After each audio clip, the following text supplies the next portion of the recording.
और आपकी प्रतिक्रिया यह तय करती है कि आप अपनी ताकत अपने पास रखते हैं या उसे दूसरों को दे देते हैं। इसलिए ध्यान दें और जो आपका है उसे वापस लेने के लिए तैयार हो जाएं। मैं चाहता हूं कि आप इस बात को टिप्पणियों में लिखें।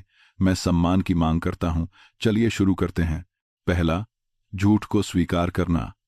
कोई भी झूठ छोटा नहीं होता। नुकसान न पहुंचाने वाले झूठ जैसी कोई चीज नहीं होती। जब कोई आपसे झूठ बोलता है तो वे एक हिसाब लगा रहे होते हैं। वे तय कर रहे होते हैं कि आप सच जानने के लायक नहीं हैं। वे यह जांच रहे होते हैं कि क्या आप इस पर ध्यान देंगे, और अगर आप ध्यान देते भी हैं तो वे जांचते हैं कि क्या आप कुछ कहेंगे। ज्यादातर लोग झूठ पकड़ लेते हैं। वे इसे महसूस करते हैं। उनके दिमाग की वह हल्की सी आवाज कहती है कि कुछ तो गड़बड़ है, लेकिन फिर कुछ होता है। वे सामना करने के बजाय शांति और आराम को चुनते हैं। वे ताकत के बजाय शांति को चुनते हैं। यह एक बहुत बड़ी गलती है, क्योंकि जब आप बेईमानी को नजरअंदाज करते हैं तो आप शब्दों से भी तेज एक संदेश देते हैं। मैं चालाकी को स्वीकार कर लूंगा। सोचिए, इसका क्या मतलब है? आप किसी को सिखा रहे हैं कि आपसे झूठ बोलना काम कर जाता है। आप उन्हें दिखा रहे हैं कि इसके कोई परिणाम नहीं भुगतने पड़ेंगे। आप बड़े झूठ, अधिक निडर झूठ, ऐसे झूठ के लिए दरवाजे खोल रहे हैं जिनकी कीमत आपको अपने स्वाभिमान से कहीं ज्यादा चुकानी पड़ेगी। मैकियावेली ने पूरे इतिहास में इस चक्र को दोहराते हुए देखा था। उसने सलाहकारों को राजाओं से झूठ बोलते देखा। उसने राजाओं को अपनी प्रजा से झूठ बोलते देखा। और उसने एक बहुत ही महत्वपूर्ण बात पर गौर किया। झूठ तभी रुके जब किसी ने उन्हें टोकने की हिम्मत दिखाई। चुप्पी बहुत महंगी होती है। इसकी कीमत आपका सम्मान होती है। यहां एक बात है जो ज्यादातर लोग नहीं समझते। विरोध करने के लिए शोर मचाना जरूरी नहीं है। आपको चिल्लाने की जरूरत नहीं है। आपको कोई नाटक करने की जरूरत नहीं है। आपको बस स्पष्टता की जरूरत है। जिस पल आप शांति से किसी झूठ को बेनकाब करते हैं, कुछ बहुत शक्तिशाली होता है। खेल तुरंत बदल जाता है। ईमानदार लोग अपनी गलती सुधारते हैं। वे माफी मांगते हैं। वे अपनी बात समझाते हैं। वे सही रास्ते पर आते हैं, क्योंकि वे झूठ से ज्यादा रिश्ते को अहमियत देते हैं। चालाक लोग अपनी असलियत दिखा देते हैं। वे बचाव की मुद्रा में आ जाते हैं। वे आपको ही भ्रमित करने की कोशिश करते हैं। वे आपको इस बात के लिए पागल महसूस कराते हैं कि आपने उनकी गलती पकड़ ली। वे अपनी बात पर और अड़ जाते हैं, या फिर वे गायब हो जाते हैं। दोनों ही तरीकों से ताकत आपके पास वापस आ जाती है, क्योंकि अब आप जानते हैं कि आप किससे निपट रहे हैं। अब आपके पास जानकारी है। अब आप उलझन के बजाय मजबूती की स्थिति से फैसले ले सकते हैं। लेकिन बात यह है, आपको यह पहली बार में ही करना होगा, तीसरी बार नहीं। सबूत इकट्ठा करने के बाद नहीं। अपने 3 दोस्तों से यह पूछने के बाद नहीं कि कहीं आप ज्यादा तो नहीं सोच रहे, बल्कि पहली ही बार में। क्योंकि हर वह झूठ जिसे आप नजरअंदाज करते हैं, वह अगले झूठ को बोलना आसान बना देता है। बेईमानी का हर वह पल जिसे आप अनदेखा करते हैं, वह अगले पल के लिए अनुमति बन जाता है। आप शांति नहीं बनाए रख रहे हैं। आप एक झूठे इंसान को प्रशिक्षण दे रहे हैं, और प्रशिक्षित झूठे लोग बेफिक्र हो जाते हैं। वे लापरवाह हो जाते हैं। वे बड़ी चीजों के बारे में झूठ बोलना शुरू कर देते हैं, क्योंकि छोटे झूठ बहुत आसानी से काम कर गए थे। इसे सुधारने के लिए सही समय का इंतजार न करें। कोई सही समय नहीं होता, सिर्फ आज होता है, या फिर कभी नहीं। जब आप कोई झूठ पकड़ें तो बस सीधे तौर पर कह दें, यह सच नहीं है, असल में यह हुआ था। कोई गुस्सा नहीं, कोई भावना नहीं, सिर्फ सच। देखें कि इसके बाद क्या होता है। वह प्रतिक्रिया आपको उस व्यक्ति के चरित्र के बारे में वह सब कुछ बता देती है जो आपको जानना चाहिए। कुछ लोग सच बोलने के लिए आपका और ज्यादा सम्मान करेंगे। दूसरे लोग इसके लिए आपसे नफरत करेंगे। उन्हें नफरत करने दें, क्योंकि आपकी चुप्पी पर बना सम्मान असल में सम्मान है ही नहीं, वह नियंत्रण है। आपको अपने जीवन में ऐसे लोगों की जरूरत नहीं है जो यह चाहें कि आप मूर्ख होने का नाटक करें। आपको ऐसे रिश्तों की जरूरत नहीं है जहां ईमानदारी सिर्फ एक विकल्प हो। आप सच के हकदार हैं, इसलिए नहीं कि आप पूर्ण हैं, बल्कि इसीलिए क्योंकि आप खुद को धोखा दिए जाने में शामिल होने से इनकार करते हैं। दूसरा, ईमानदारी के भेष में भावनाओं को ठेस पहुंचाना। यह व्यवहार एक मुस्कान के पीछे छिपा होता है। यह मजाक जैसा लगता है, यह एक सलाह जैसा लगता है, यह ऐसा लगता है कि मैं तो बस तुम्हारे साथ सच बोल रहा हूं, लेकिन नतीजा हमेशा एक ही होता है। उनके बोलने के बाद आप खुद को छोटा महसूस करते हैं। यह ईमानदारी नहीं है, यह आपके मन में शक पैदा करके आप पर हावी होने का तरीका है। इस बात पर ध्यान दें कि कुछ लोगों से बात करने के बाद आप कैसा महसूस करते हैं। इस पर नहीं कि उन्होंने क्या कहा, इस पर नहीं कि तकनीकी रूप से वे सही थे या नहीं, आप कैसा महसूस करते हैं। अगर आप लगातार किसी से बातचीत के बाद खुद को कमजोर, सवालों के घेरे में या खुद पर शक करते हुए पाते हैं, तो यह कोई हादसा नहीं है, यह एक सोची समझी रणनीति है। ये लोग बहुत चालाक होते हैं। वे जानते हैं कि चिंता के आवरण में लपेटकर अपमान कैसे किया जाता है। वे जानते हैं कि आपकी आलोचना कैसे करनी है, और साथ ही यह भी दिखाना है कि वे आपकी परवाह करते हैं। उन्हें अच्छी तरह पता है कि मददगार दिखते हुए भी आपके मन में खुद के लिए शक कैसे पैदा करना है। मैं बस सच कह रहा हूं, यह उनकी ढाल होती है। यह उन्हें जवाबदेही से बचाती है, क्योंकि आप उस इंसान पर कैसे गुस्सा हो सकते हैं जो बस मदद करने की कोशिश कर रहा हो। बहुत आसान है, आप उनके इस तरीके को पहचान लें।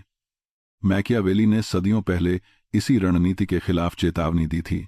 उसने ऐसे सलाहकारों के बारे में लिखा था जो मददगार बातों, उनके फैसलों पर छोटी टिप्पणियों, उनके निर्णयों पर छोटे सवालों और इस हल्के से इशारे के जरिए कि शायद वे उतने काबिल नहीं हैं जितना वे सोचते हैं, धीरे धीरे एक राजा का आत्मविश्वास तोड़ देते थे।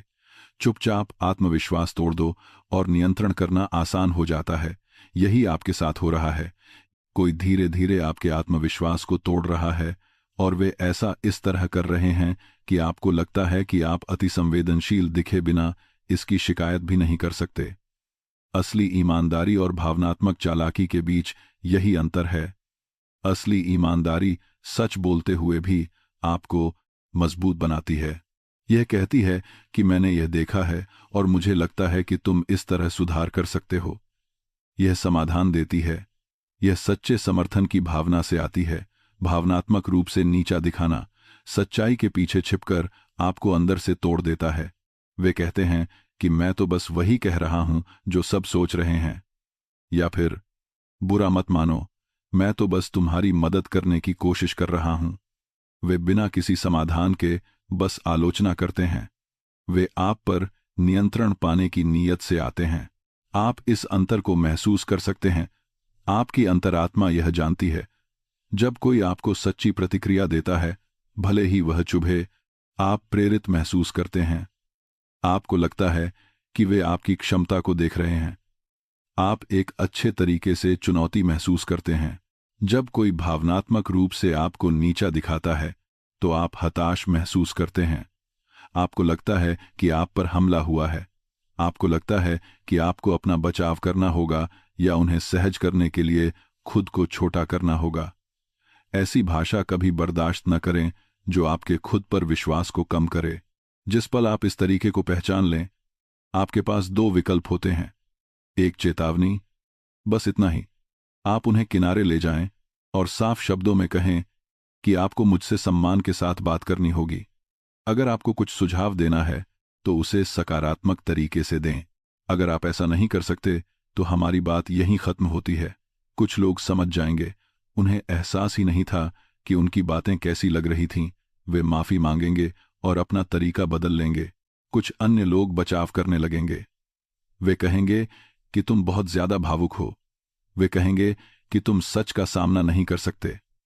बहुत बढ़िया, अब आप जान गए हैं कि वे असल में कौन हैं। बिना किसी अपराध बोध के वहां से चले जाएं, क्योंकि जो लोग आपसे सम्मान से बात करने से इनकार करते हैं, वे आप तक पहुंचने के हकदार नहीं हैं। आपका आत्मविश्वास कोई सौदेबाजी की चीज नहीं है। आपका आत्मसम्मान किसी समूह का फैसला नहीं है। और जो लोग आपको छोटा महसूस कराते हैं, उन्हें अपनी जिंदगी से निकालने के लिए आपको किसी की अनुमति की जरूरत नहीं है।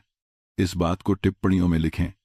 मैं अपनी मानसिक शांति की रक्षा करता हूं, तीसरा, सीमाओं को नजरअंदाज करना। एक सीमा रेत पर खींची गई लकीर की तरह है।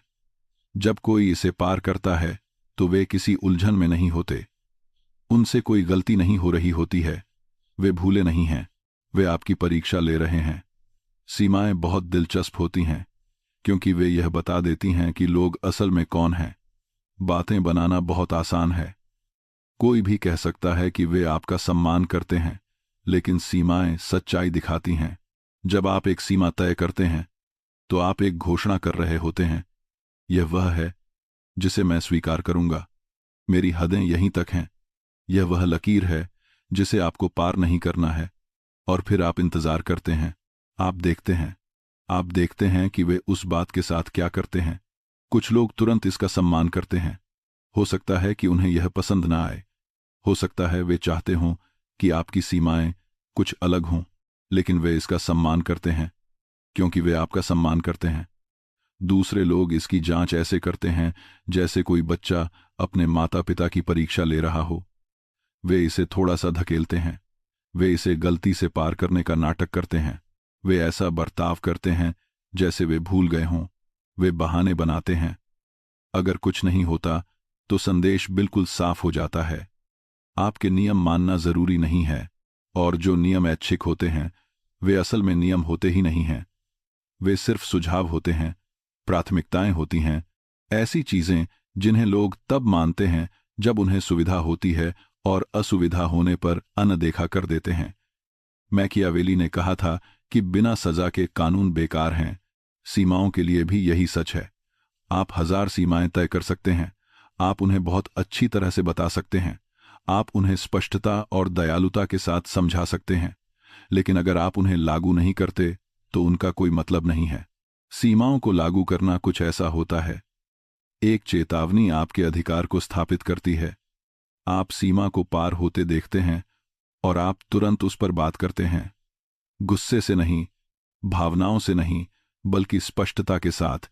आपने अभी मेरी तय की हुई एक सीमा को पार किया है, यह दोबारा नहीं होना चाहिए। बस इतना ही, सरल, सीधा और स्पष्ट। अब आप उनकी प्रतिक्रिया देखिए, क्या वे माफी मांगकर अपनी गलती सुधारते हैं, या फिर वे अपना बचाव करते हैं, बात घुमाते हैं, या उसे छोटी बात साबित करने की कोशिश करते हैं। वह प्रतिक्रिया आपको सब कुछ बता देती है, क्योंकि दूसरी बार सीमा लांघना ही असल सच्चाई है। अब वे जानते हैं कि यह सीमा मौजूद है, अब वे जानते हैं कि आपने ध्यान दिया है, अब वे जानते हैं कि आपने इसे साफ तौर पर बता दिया है। अगर वे इसे दोबारा पार करते हैं तो वे जानबूझकर ऐसा चुन रहे हैं। वे आपकी सीमाओं से ज्यादा अपने आराम को चुन रहे हैं। वे उस चीज को चुन रहे हैं जो वे चाहते हैं ना, कि जो आपकी जरूरत है। दूसरी बार उल्लंघन करने का मतलब है उन तक अपनी पहुंच खत्म करना, बाद में नहीं, एक और बातचीत के बाद नहीं, उन्हें समझने का एक और मौका देने के बाद भी नहीं। आप उन तक अपनी पहुंच रोक देते हैं, आप दूरी बना लेते हैं, आप रिश्ते को उस हद तक पीछे खींच लेते हैं जितनी उस सीमा के उल्लंघन की मांग होती है। शायद इसका मतलब है कि अब अकेले में कोई समय नहीं बिताना, शायद इसका मतलब है कि सिर्फ काम भर की बातचीत करना, शायद इसका मतलब है कि उनसे पूरी तरह संपर्क तोड़ देना। सजा का स्तर गलती के स्तर से मेल खाना चाहिए, लेकिन इसके परिणाम जरूर होने चाहिए। इसके अलावा कुछ भी करना दयालुता के भेष में आपकी कमजोरी है, और यह एक बात है जो लोग आपको नहीं बताते। सीमाओं को लागू करना शुरुआत में बहुत बुरा लगता है, आपको अपराधबोध महसूस होगा, आप सोचेंगे कि क्या आप बहुत ज्यादा सख्त हो रहे हैं, आप खुद से सवाल करेंगे कि क्या आपको उन्हें एक और मौका देना चाहिए। ऐसा मत कीजिए, क्योंकि हर बार जब आप सीमा के उल्लंघन को जाने देते हैं तो आप उस इंसान को सिखाते हैं कि आपकी सीमाओं पर समझौता किया जा सकता है। आप उन्हें अगली बार और ज्यादा जोर लगाने की ट्रेनिंग देते हैं, आप उन्हें दिखाते हैं कि जिद करने से काम बन जाता है। लोग उन लोगों का सम्मान करते हैं जो अपनी सीमाओं की रक्षा करते हैं, लोग उनका फायदा उठाते हैं जो ऐसा नहीं करते। आप इन दोनों में से कौन हैं? अब मैं चाहता हूं कि आप इस बात को टिप्पणियों में लिखें, मेरी सीमाएं मायने रखती हैं। चौथा, लोगों को अपना समय बर्बाद करने देना। जब कोई बार बार आपका समय बर्बाद करता है तो वे लापरवाह नहीं होते हैं, वे खुद को आपसे ऊपर रख रहे होते हैं। अपने जीवन में उन लोगों के बारे में सोचें जो हमेशा देर से आते हैं, हमेशा योजनाएं रद्द करते हैं, हमेशा ऐसे वादे करते हैं जिन्हें वे नहीं निभाते, हमेशा ऐसी देरी करते हैं जो किसी न किसी तरह सिर्फ आपको प्रभावित करती है। एक बात पर ध्यान दें, जिन चीजों की वे परवाह करते हैं उनके लिए वे समय पर पहुंचने का प्रबंध कर लेते हैं। जब उनका फायदा होता है तो वे अपने वादे निभाते हैं। वे दूसरे लोगों के समय का सम्मान करते हैं जब उन लोगों के पास ऐसा कुछ होता है जो उन्हें चाहिए होता है। लेकिन आपके साथ कहानी कुछ और होती है। आपके साथ हमेशा ट्रैफिक होता है, हमेशा कोई आपातकाल आ जाता है, हमेशा कुछ न कुछ आ ही जाता है, हमेशा कोई न कोई कारण होता है कि आखिर आपका ही समय क्यों बर्बाद होता है। यह कोई दुर्भाग्य नहीं है, यह कोई संयोग नहीं है, यह उनकी सोची समझी चाल है। देर से आना एक अपनी ताकत दिखाने का तरीका है। जब कोई लगातार देर से आता है तो वे कह रहे होते हैं कि मेरे समय की कीमत तुम्हारे समय से ज्यादा है, तुम मेरा इंतजार करोगे क्योंकि मैं इंतजार करने लायक हूं। तोड़े गए वादे उनकी हैसियत का संकेत हैं। जब कोई आपसे कोई वादा करता है और फिर मुकर जाता है तो वे कह रहे होते हैं कि आपको दिए गए वादे को निभाने से ज्यादा अन्य चीजें महत्वपूर्ण हैं। अंतहीन देरी एक नियंत्रण की रणनीति है। जब कोई आपको फैसलों, जवाबों या किसी काम को पूरा करने के लिए इंतजार करवाता है तो वे कह रहे होते हैं कि मैं अपनी गति से काम करता हूं और तुम्हें उसी के अनुसार ढलना होगा। ये कोई गलतियां नहीं हैं, ये उनके संदेश हैं, और यह वह हिस्सा है जो तकलीफ देता है। वे ऐसा सिर्फ इसलिए करते हैं क्योंकि आप उन्हें ऐसा करने देते हैं। जो लोग आपका समय बर्बाद करते हैं वे माहौल को समझ रहे होते हैं। वे देखते हैं कि इसके कोई परिणाम नहीं होंगे। वे ध्यान देते हैं कि आप उनके बहाने मानते रहते हैं। वे देखते हैं कि आप उनके समय के अनुसार अपनी दिनचर्या में बदलाव करते हैं, और वे सीख जाते हैं कि आपके समय के साथ समझौता किया जा सकता है। जानना चाहते हैं कि कोई असल में आपके बारे में कैसा महसूस करता है। देखें कि वे आपके समय के साथ कैसा व्यवहार करते हैं। लोग उस चीज के लिए समय निकाल लेते हैं जो उनके लिए मायने रखती है। जिस चीज को वे महत्व देते हैं उसके लिए वे समय पर पहुंचते हैं। वे उन लोगों से किए वादे निभाते हैं जिनका वे सम्मान करते हैं। अगर कोई लगातार आपका समय बर्बाद करता है तो वे आपको दिखा रहे हैं कि आप उनकी प्राथमिकताओं में कहां खड़े हैं। उन पर विश्वास करें। आप इसे एक बार सही करें, बस एक बार। आप शांति से कहें, मैं चाहता हूं कि आप मेरे समय का सम्मान करें। अगर आप किसी चीज का वादा करते हैं तो मुझे चाहिए कि आप उसे पूरा करें। अगर आपको देर होने वाली है तो मुझे पहले से सूचना चाहिए, वरना यह मेरे लिए काम नहीं करेगा। बिल्कुल स्पष्ट, सीधा और निष्पक्ष। अब आप देखें कि क्या होता है। क्या वे अपना व्यवहार बदलते हैं या वे और बहाने बनाते हैं और वादे करते हैं और माफी मांगते हैं जो फिर से उसी पुरानी बात की ओर ले जाते हैं। अगर यह जारी रहता है तो आप पीछे हट जाएं, कोई नाटक किए बिना, बिना गुस्से के। आप बस उपलब्ध होना बंद कर दें। वे मिलने के लिए कहते हैं, आप व्यस्त हैं। वे आपकी मदद चाहते हैं। आपका समय पूरी तरह से बुक है। उन्हें कुछ चाहिए, आप अभी वादा नहीं कर सकते। आप उन्हें ठीक वैसा ही आईना दिखाते हैं जैसा उन्होंने आपको दिखाया था कि समय मूल्यवान है और हर किसी को इस तक असीमित पहुंच नहीं मिलती है। कुछ लोग बदलाव पर ध्यान देंगे और अपनी गलती सुधारेंगे। उन्हें एहसास होगा कि वे आपको हल्के में ले रहे थे और वे इसे ठीक करेंगे। दूसरे लोग शिकायत करेंगे, वे आपको रूखा कहेंगे, वे कहेंगे कि आप बदल गए हैं। वे आप पर दबाव डालकर आपको उसी पुराने तरीके पर वापस ले जाने की कोशिश करेंगे। उन्हें शिकायत करने दें, क्योंकि जिन लोगों ने आपके समय का सम्मान किया उन्हें कभी यह समस्या थी ही नहीं। लोग उनका सम्मान करते हैं जो अपने समय की रक्षा करते हैं। लोग उनका फायदा उठाते हैं जो ऐसा नहीं करते। इस बात को टिप्पणियों में लिखें, मेरा समय कीमती है। 5वां, अपनी सुविधा के अनुसार जिम्मेदारी लेना। ध्यान से देखिए, वे अपने कामों के लिए बहाने बनाते हैं। वे आपके कामों की आलोचना करते हैं। कोई भी बात कभी उनकी गलती नहीं होती, सब कुछ हमेशा आपकी गलती होती है।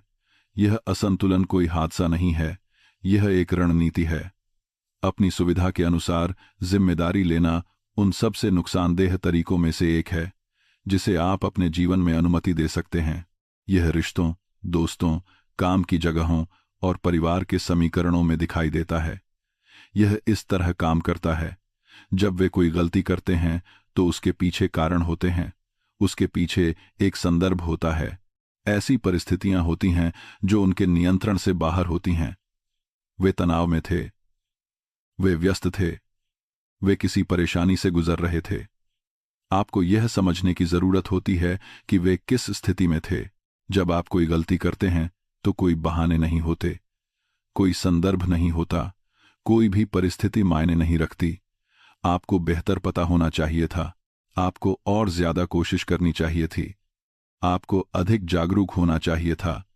इन दोहरे पैमानों को देखिए, उन्हें सहानुभूति मिलती है, आपको आलोचना मिलती है, उन्हें समझदारी मिलती है। आपको जवाबदेह ठहराया जाता है, उन्हें दूसरा मौका मिलता है। आपको पुरानी विफलताओं की याद दिलाई जाती है। इससे एक ऐसा रिश्ता बनता है जहां एक व्यक्ति के पास सारी ताकत होती है और दूसरे व्यक्ति पर सारा इल्जाम होता है।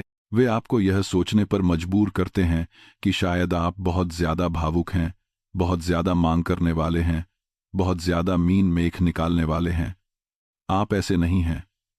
मैकियावेली ने चेतावनी दी थी कि असमान नियम हावी होने का रास्ता बनाते हैं। जब एक व्यक्ति दूसरों से अलग नियमों से खेलता है तो वे सिर्फ पाखंडी नहीं होते हैं, वे अपना दबदबा स्थापित कर रहे होते हैं, वे खुद को जवाबदेही से ऊपर रख रहे होते हैं, वे आपको इससे नीचे रख रहे होते हैं, और वे यह इतनी सफाई से कर रहे होते हैं कि आपको शायद तब तक पता भी न चले जब तक कि आप उन चीजों के लिए अपराध बोध में डूब न जाएं जो कभी आपकी गलती थी ही नहीं। इस तरीके को पहचानने का यह तरीका है माफी मांगने के तरीके पर ध्यान दें। क्या वे माफी मांगते हैं और असल में अपना व्यवहार बदलते हैं, या क्या वे माफी मांगते हैं और उन्हीं कामों को दोहराते हैं? इल्जाम लगाने के तरीके पर ध्यान दें। जब कुछ गलत होता है तो कौन जिम्मेदार होता है? क्या हमेशा आप होते हैं? क्या वे कभी नहीं होते? पैमानों पर ध्यान दें। क्या आपसे ऐसी उम्मीदें रखी जाती हैं जिन्हें वे खुद पूरा नहीं करते? क्या वे आपसे वह मांगते हैं जो वे खुद देने से मना करते हैं? अगर इन सवालों का जवाब असंतुलन दिखाता है तो आप एक ऐसे रिश्ते में हैं जहां जिम्मेदारी सुविधा के अनुसार ली जाती है और आपको इससे बाहर निकलने की जरूरत है। बाद में नहीं, एक और बातचीत की कोशिश करने के बाद नहीं, उन्हें आपका नजरिया देखने का एक और मौका देने के बाद भी नहीं, बल्कि अभी। क्योंकि सच यह है, जो लोग समान रूप से जिम्मेदारी लेने से इनकार करते हैं वे इसे कभी स्वीकार नहीं करेंगे। आप इसे कितने भी अच्छे से समझा लें, आप उदाहरण दे सकते हैं, आप उन सटीक पलों की ओर इशारा कर सकते हैं जहां उनके पैमाने बदल गए, फिर भी वे इसे आपकी गलती साबित करने का कोई ना कोई तरीका ढूंढ ही लेंगे। वे कहेंगे कि आप हिसाब रख रहे हैं, वे कहेंगे कि आप पुरानी बातें उखाड़ रहे हैं, वे कहेंगे कि आप उनसे वही उम्मीदें रखकर अनुचित व्यवहार कर रहे हैं जो वे आपसे मांगते हैं। उनके दिमाग का यह खेल अविश्वसनीय होता है। उन्हें समझाने में अपनी ऊर्जा बर्बाद न करें। एक ऐसे रिश्ते में संतुलन बनाने की कोशिश में खुद को मत थकाएं जहां एक व्यक्ति को असंतुलन से फायदा होता है। बस वहां से चले जाएं। उन लोगों से दूर हो जाएं जो खुद को कभी उन्हीं पैमानों पर नहीं रखेंगे जिन पर वे आपको रखते हैं। उन रिश्तों से दूर हो जाएं जहां जिम्मेदारी सिर्फ एक ही तरफ जाती है। उन स्थितियों से दूर हो जाएं जहां आप हमेशा गलत होते हैं और वे हमेशा सही होते हैं। आप एक साझेदारी के हकदार हैं, तानाशाही के नहीं। आप निष्पक्षता के हकदार हैं, चालाकी के नहीं। आप समान जिम्मेदारी के हकदार हैं, सुविधानुसार थोपे जाने वाले नियमों के नहीं। कभी भी वहां न रहें जहां जिम्मेदारी सिर्फ एक दिशा में चलती हो। मैं चाहता हूं कि आप इस बात को टिप्पणियों में लिखें। मैं निष्पक्षता का हकदार हूं। छठा, आपके पैमानों को खारिज करना। जिस पल आप अपने पैमाने ऊंचे करते हैं, विरोध सामने आने लगता है। आपको मुश्किल, रूखा, अनुचित और बहुत ज्यादा नखरे वाला कहा जाएगा। वह प्रतिक्रिया इस बात का सबूत है कि आपको नियंत्रित करने की कोशिश की जा रही है। ऊंचे पैमाने उन लोगों के लिए खतरनाक हैं जिन्हें आपकी कम उम्मीदों से फायदा होता है। जब आप यह तय करते हैं कि आप बेहतर व्यवहार, बेहतर बातचीत, बेहतर कोशिश के हकदार हैं, तो आप उस आरामदायक स्थिति के लिए खतरा बन जाते हैं जिसका वे आनंद ले रहे थे, और वे पलटवार करेंगे। ईमानदारी से नहीं, यह मानकर नहीं कि वे आपके पैमानों पर खरा नहीं उतरना चाहते। वे सीधे आपके पैमानों पर ही हमला करेंगे। वे कहेंगे कि आप बहुत ज्यादा मांग कर रहे हैं। वे कहेंगे कि किसी और की ऐसी जरूरतें नहीं होती। वे कहेंगे कि आप खुद को अकेलेपन की ओर धकेल रहे हैं, क्योंकि कोई भी कभी आपके पैमानों पर खरा नहीं उतरेगा। वे आपको ही समस्या बना देंगे, न कि सम्मान के बुनियादी पैमानों तक उठने की उनकी अनिच्छा को। आपकी इसलिए आलोचना होगी क्योंकि आपने सबसे पहले ये पैमाने तय किए। यह चालाकी की सबसे बेहतरीन मिसाल है, क्योंकि सच यह है, वे नहीं चाहते कि आपको इस बात का एहसास हो। आपके पैमाने बहुत ऊंचे नहीं हैं, उनकी कोशिश बहुत कम है। आप यह नहीं मांग रहे कि सब कुछ बिल्कुल सही हो। आप निरंतरता की मांग कर रहे हैं। आप सम्मान की मांग कर रहे हैं। आप मांग कर रहे हैं कि आप जितनी ऊर्जा देते हैं उतनी ही आपको वापस मिले। यह कोई अनुचित मांग नहीं है, यह एक बुनियादी बात है। लेकिन किसी ऐसे व्यक्ति के लिए जो कम कोशिश में ही काम चला रहा था, यह बुनियादी बात भी पहाड़ जैसी लगती है, और इस पर चढ़ने के बजाय वे आपको ही नीचे आने के लिए राजी करना पसंद करेंगे। नीचे वापस मत आइए। पैमाने आपकी पहुंच को सीमित करते हैं, और पहुंच ही ताकत है। जब आप अपने पैमाने ऊंचे करते हैं तो आप कुछ बहुत शक्तिशाली कर रहे होते हैं। आप कह रहे हैं कि अब हर किसी को मेरे करीब आने का हक नहीं है। हर किसी को मेरा समय, मेरी ऊर्जा, मेरी उपस्थिति नहीं मिलती। अब आपको इसे कमाना होगा। यह बात उन लोगों को डरा देती है जो पहले इसे नहीं कमा रहे थे। अचानक उन्हें कोशिश करनी पड़ती है। अचानक उन्हें लगातार अच्छा बने रहना पड़ता है। अचानक उन्हें यह साबित करना पड़ता है कि वे आपको महत्व देते हैं, बजाय इसके कि वे यह मान लें कि आप हमेशा उनके लिए मौजूद रहेंगे। और कई लोगों के लिए यह बहुत ज्यादा मेहनत का काम है। इस कारण के वे उन पैमानों तक उठने के बजाय आप पर दबाव डालकर आपके पैमानों को कम करवाना पसंद करेंगे। उन्हें जाने दें, सच में उन्हें जाने दें। जाते जाते उन्हें आपको एक मुश्किल इंसान कहने दें। उन्हें दूसरे लोगों को यह बताने दें कि आप बदल गए हैं। उन्हें खुद को आपकी अनुचित उम्मीदों का शिकार बताने दें। आपको अपने जीवन में ऐसे लोगों की जरूरत नहीं है जो बुनियादी सम्मान को एक अनुचित उम्मीद के रूप में देखते हैं। आपको ऐसे रिश्तों की जरूरत नहीं है जहां लगातार अच्छा व्यवहार करना बहुत बड़ी मांग मानी जाती हो। आपको ऐसे किसी व्यक्ति की जरूरत नहीं है जो आपको उस चीज को चाहने के लिए अपराधबोध महसूस कराए जिसके आप हकदार हैं। जब आप अपने पैमानों पर टिके रहते हैं तो यह होता है, गलत लोग चले जाते हैं और सही लोग रुक जाते हैं। गलत लोग वैसे भी कभी आपके पैमानों पर खरे नहीं उतरने वाले थे। वे हमेशा कम से कम कोशिश ही करने वाले थे। वे हमेशा बहाने बनाने वाले थे। वे हमेशा ज्यादा उम्मीद करने के लिए आपको ही दोष देने वाले थे। अच्छा हुआ जो उनसे छुटकारा मिल गया। सही लोग आप तक पहुंचने के लिए खुद को ऊपर उठाएंगे। वे आपकी स्पष्टता की सराहना करेंगे। वे आपकी सीमाओं का सम्मान करेंगे। वे रिश्ते को इतना महत्व देंगे कि उसमें जरूरी मेहनत कर सकें। वे ही आपके असली लोग हैं। किसी को खुश रखने के लिए कभी अपने पैमाने कम न करें, क्योंकि कम उम्मीदों पर बनी खुशी मानसिक शांति नहीं है। यह समझौता करना है, और आप समझौता करने के लिए नहीं बने थे। आप अपना स्तर ऊंचा रखने और यह देखने के लिए बने थे कि कौन वहां तक पहुंचने को तैयार है। इस बात को टिप्पणियों में लिखें। मैं अपना स्तर ऊंचा रखता हूं। 7वां, आपके बोलने के बाद आपकी परीक्षा लेना। जब आप मजबूती से अपनी बात रख देते हैं तो वे चुपचाप, बहुत ही चालाकी से और सावधानी से फिर से आपकी परीक्षा लेंगे। लकीर को पूरी तरह पार नहीं करेंगे, बस यह देखने के लिए कि क्या वह अभी भी मौजूद है। यही वह पल है जो सब कुछ तय करता है। सीमाओं के बारे में ज्यादातर लोग यह बात नहीं समझते हैं। उन्हें तय करना सिर्फ आधी लड़ाई है। असली जंग आपके बोलने के बाद शुरू होती है, क्योंकि लोग पहली बार में आपकी बात पर विश्वास नहीं करते हैं। उन्हें लगता है कि आप सिर्फ दिखावा कर रहे हैं। उन्हें लगता है कि आप जज्बाती हो रहे हैं। उन्हें लगता है कि अगर वे काफी समय तक इंतजार करेंगे तो आप फिर से वही सब स्वीकार करने लगेंगे जो आप पहले करते थे। इसलिए वे आपकी परीक्षा लेते हैं। शायद वे फिर से देर से आएं, लेकिन 30 मिनट के बजाय सिर्फ 10 मिनट की देरी से। शायद वे पूरी तरह से हमला करने के बजाय सिर्फ एक छोटी सी अपमानजनक बात कहें। शायद वे एक सीमा को इस तरह से पार करें कि उस पर मुश्किल से ही ध्यान जाए। वे जांच रहे हैं, वे नाप रहे हैं, वे पूछ रहे हैं कि क्या आप वाकई अपनी बात पर कायम हैं या मैं अभी भी इससे बच सकता हूं। इस परीक्षा पर आपकी प्रतिक्रिया उस रिश्ते का पूरा भविष्य तय करती है। अगर आप इसे जाने देते हैं तो अपमान स्थायी हो जाता है, क्योंकि अब वे जान गए हैं। वे जानते हैं कि आपकी बातें आपके कामों से मेल नहीं खाती।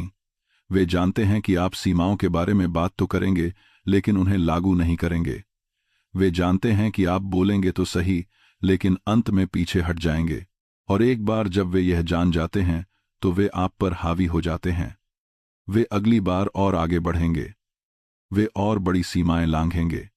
वे आपका और भी साफ तरीकों से अपमान करेंगे, क्योंकि आपने ही उन्हें सिखाया है कि सजा नाम की कोई चीज नहीं होती। लेकिन अगर आप परिणाम लागू करते हैं तो यह उसी पल वहीं खत्म हो जाता है।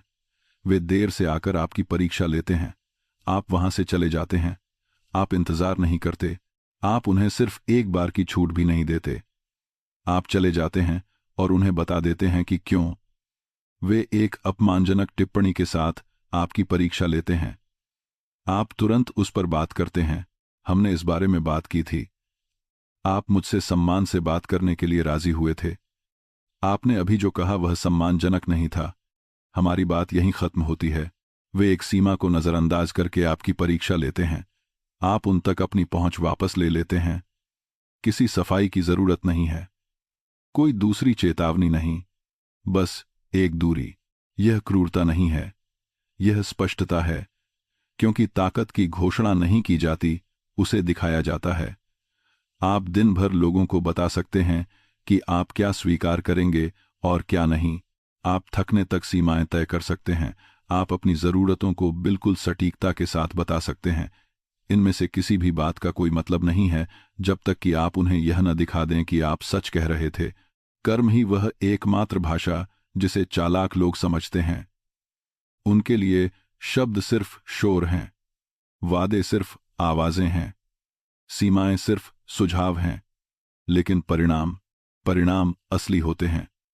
जब आप किसी के परीक्षा लेने के बाद सीमा लागू करते हैं तो आप एक ऐसा संदेश देते हैं जिसमें कोई गलती नहीं हो सकती। मैंने जो कहा वह सच था, मुझे फिर से आजमाओ और देखो कि क्या होता है। ज्यादातर लोग इसके बाद आपकी परीक्षा लेना बंद कर देंगे। उन्हें एहसास हो जाएगा कि आप गंभीर हैं। वे अपने व्यवहार में सुधार करेंगे, क्योंकि अब आपका अपमान करने की कीमत बहुत ज्यादा है। जो लोग नहीं रुकते वे खुद ही दूर हो जाते हैं और आप उन्हें जाने देते हैं, क्योंकि यह परीक्षा कभी उनके बारे में थी ही नहीं।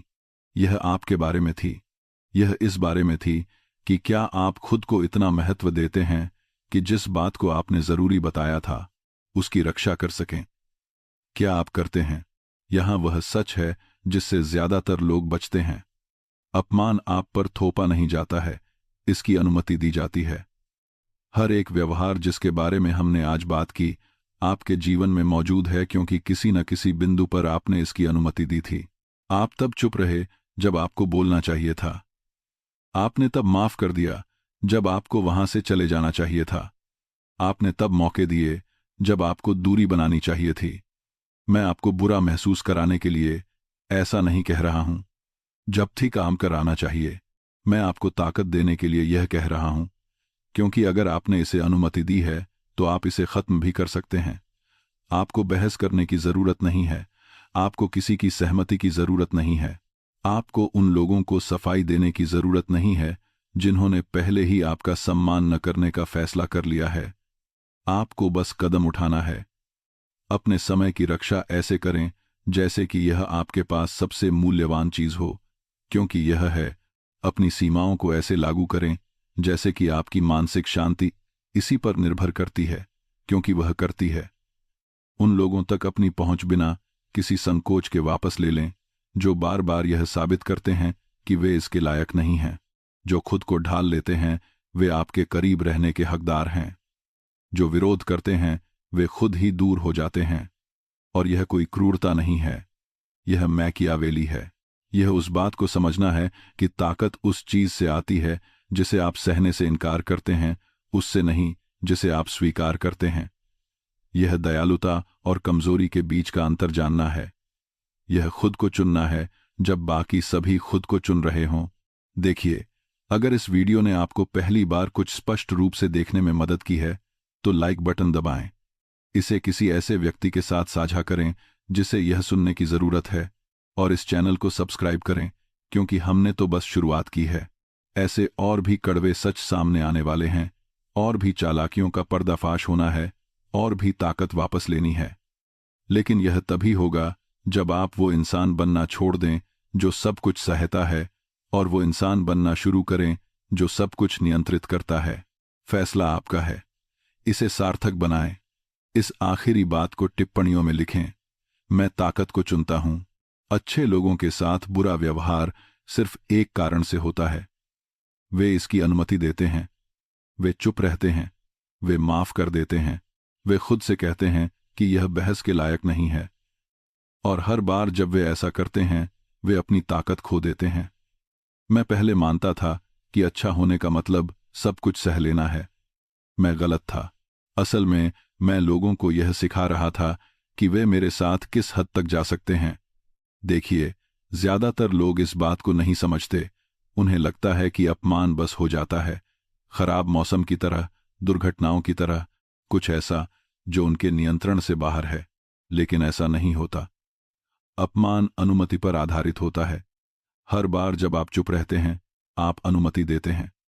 हर बार जब आप बिना किसी परिणाम के माफ कर देते हैं आप अनुमति देते हैं। हर बार जब आप खुद को समझाते हैं कि यह इतनी बड़ी बात नहीं है तो आप किसी को अपनी कमजोरियों का नक्शा सौंप रहे होते हैं और वे इसका इस्तेमाल करेंगे। मैकियावेली ने सदियों पहले इस बात को समझ लिया था। उसने राजाओं को गिरते हुए देखा। उसने अच्छे लोगों को उन्हीं लोगों द्वारा बर्बाद होते देखा जिनके प्रति वे दयालु थे। उसने कमजोरी को बार बार सजा पाते देखा। अंततः उसने यह लिख दिया, अपमान वहां बढ़ता है जहां विरोध नहीं होता। उस एक बात ने मेरे लिए सब कुछ बदल दिया, क्योंकि इसका मतलब है कि अपमान कोई ऐसी चीज नहीं है जो बस आपके साथ हो जाती है। यह वह चीज है जो आपके चारों ओर उस जगह में पनपती है जिसकी आप रक्षा नहीं करते, उन सीमाओं में जिन्हें आप लागू नहीं करते, उस चुप्पी में जिसे आप विरोध करने के बजाय चुनते हैं। आप अपमान के शिकार नहीं हैं, आप इसे बढ़ावा देने वाले हैं। मुझे पता है कि यह सुनने में कड़वा लगता है, लेकिन यही वह सच है जो आपको आजाद करता है। क्योंकि अगर आपने यह स्थिति पैदा की है तो आप इसे आज और अभी खत्म कर सकते हैं, उन 7 व्यवहारों को सहने से इनकार करके जो मैं आपको बताने जा रहा हूं। और शुरू करने से पहले मैं चाहता हूं कि आप एक बात समझ लें। यह क्रूर होने के बारे में नहीं है। यह बदला लेने के बारे में नहीं है। यह लोगों को सजा देने, मन में कड़वाहट रखने या पत्थर दिल होने के बारे में नहीं है। यह नियंत्रण के बारे में है। अपने समय पर नियंत्रण, अपनी ऊर्जा पर नियंत्रण, इस बात पर नियंत्रण कि कौन आप तक पहुंच सकता है और किन शर्तों पर। ज्यादातर लोग कभी यह नियंत्रण वापस नहीं लेते। वे उम्मीद करते हैं कि चीजें बदल जाएंगी। वे इंतजार करते हैं कि दूसरों के मन में अचानक उनके लिए सम्मान पैदा हो जाएगा। वे मानते हैं कि दयालुता का फल अंततः मिलेगा। ऐसा नहीं होगा, तब तक नहीं जब तक आप इसे लागू नहीं करते। आज मैं उन 7 अपमानजनक व्यवहारों के बारे में बता रहा हूं जिन्हें आपको कभी बर्दाश्त नहीं करना चाहिए। इसलिए नहीं कि आप क्रूर हैं, बल्कि इसीलिए क्योंकि आप अपने नियंत्रण को महत्व देते हैं। इनमें से हर एक व्यवहार एक परीक्षा है।